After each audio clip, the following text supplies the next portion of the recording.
I'm Reinhard Moers. This is Philosophy Friday. Today we're talking about the anchor of choice.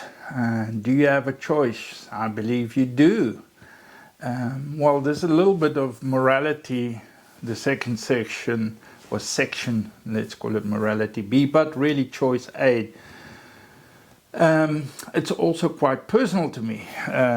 The thumbnail, I have these two pulls of the movie Matrix, the blue and the red one. The character Morpheus asks Neo, says, if you choose the blue pull, you can wake up next morning and you can go on believe what you want to, but if you take the red pull, it's going to open your eyes and you'll see the truth. And Neo then asks Morpheus, he says, but what is the truth? What truth? And he says, the truth that you are a slave, and you are a slave to the prison of your mind. And I do believe in the Western world, especially the Western world, we are imprisoned in what we can think, say, or feel. If it's not politically correct, left, right, whatever it is, then you're not right. And so, now that's not just in politics, that's just sort of everywhere. Schools, churches, schools, mosques, I know, the book club, it's so easy to offend somebody because you want to ask a question about, is that the right thing we should do there? Maybe you say something like, I don't think so, and then you're in trouble. People would say, well, who's to say that you are right? I don't think it's about if I am right or the other person is right. It's about what is right. And that's a difficult thing. But if people sit and discuss that without trying to defend their point of view, but to discuss if something is going to work or is right, then you have a better chance. But if you stop that dialogue because you potentially going to offend somebody, then we're in a difficult place. Now, Keanu Reeves was interviewed after I think the second or the third Matrix movie, and he said he was at a friend's house and the French children didn't see the first Matrix movie. And he says, why didn't you explain it to them? And he starts about, it's about what is really real. And the little girl, she was about 13, and stopped him and says, why is it important to understand what is real? And Keanu Reeves says, sure, that was quite awesome. Now, I'm not so sure what he meant by that. But to me, it's terrifying. If it doesn't matter if something's real, then what is it then? False. You can't say, okay, maybe untrue or a little bit true. No, it's either real or it's not real, It's not semi-real. Things are sometimes right and wrong. If I go to Germany, I'm a South African, so we drive on the left-hand side of the road. If I go to Germany, I rent a car and I drive on the left-hand side of the road, the police will stop me and say, are you insane? You should drive on the right-hand side of the road. I cannot tell them, sorry, sir, or ma'am, I believe, because I'm a South African, I can drive on the left-hand side of the road.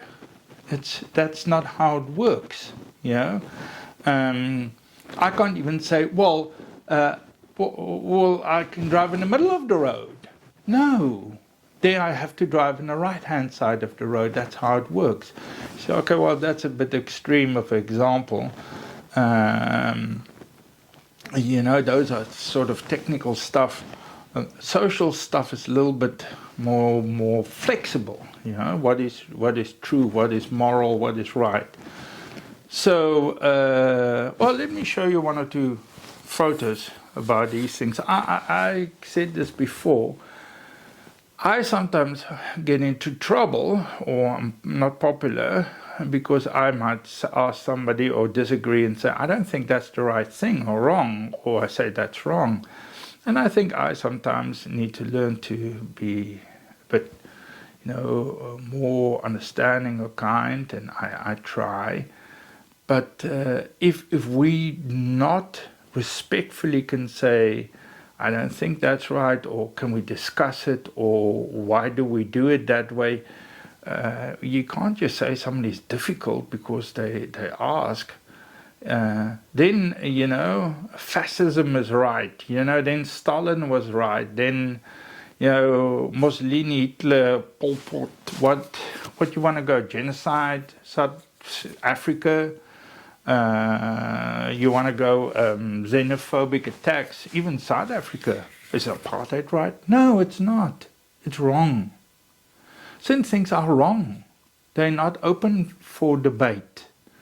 And if we can't talk about right and wrong, then we're in a very difficult place. I want to show you something. This is a photograph, and one of these little boys here in the front is my dad. It's 1943. He's 11. Some idiot general sent him to a military school in Slovakia to be trained. This is boyish soldiers. Thank God the war ended a year and a half later. It's not right. It's never right to train 11-year-old boys to go to war. He writes in a postcard at the back to his family, and it's true. I'll show you it when you come to my house. And it says, oh, how nice it's here, and it's pleasant, and it's warm, and he writes to his family. 11 years old. This is a postcard. Everybody can read it. His officers too. The story he told me when I was 13 was not that. It was horrible. He was shot at by fellow officers or whatever, bullets over their head to train them, to prepare them for war. At 11, you think that's right? It's not right, it's wrong. So if people stop saying, if you stop people by, asking uncomfortable questions, then we are in that prison when the Matrix talks about, and you say, okay, well, Rana, I'm sorry it happened to your dad, that's terrible. The principle is the same. If you're in the library club and you shut somebody up and just because they ask an uncomfortable question, that's where it starts. The church committee, the whatever, shul, the mosque, the parent committee at school, it doesn't matter what it is. If you set up structures to prevent people from asking uncomfortable questions, we're in trouble. You need to have the right to choose to ask things. Do you think every, buddy in the Soviet Union or Germany or in China or in, Rwanda thought, oh, that's a very right to kill other people? Of course not. But slowly but surely, people stopped asking, And you might say, well, I would ask. Phew, those bad people, how could they not ask? Listen, if you don't ask in a library club's meeting, I don't think you would ask if you're afraid of your life and you'll be unpopular in one of those extreme regimes. So don't tell me, no, I'll ask. If you don't ask at your school committee uncomfortable questions, then you might not ask it in those situations either. Remember, you have a choice to ask uncomfortable questions. Not everything is right. So, if you see something's not right, choose to ask. It doesn't end well if you don't. Do it respectfully. Do it wisely. Think carefully how you're going to do it. But do ask. This is Reinhard for Philosophy Friday.